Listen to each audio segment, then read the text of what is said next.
eto na. Sagad na natin. Tubig. Pagkakulo, noodles. Check lang natin. Pwede na. Patayin lang yung apoy, saka natin i-drain. Balik lang natin.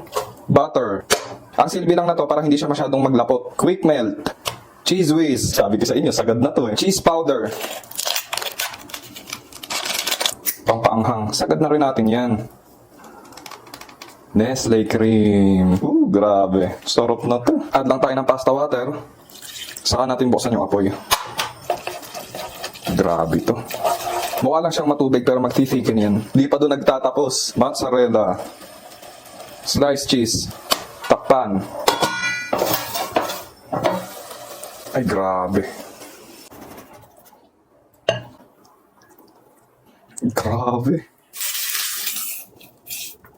Grabe naman yan.